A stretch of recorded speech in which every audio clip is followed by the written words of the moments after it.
Hi everyone, today we will talk about how to fix that problem you have on your Facebook app or on your Facebook app. You just click here on settings, then you come here to settings window here like you say, and you just go down.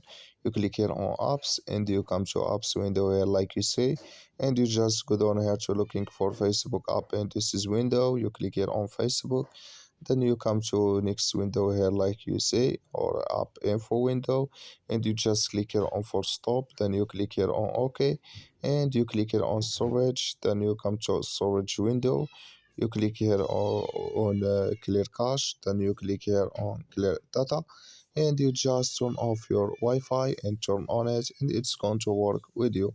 So that's all now. That's You just follow these ways, and it's going to work with you.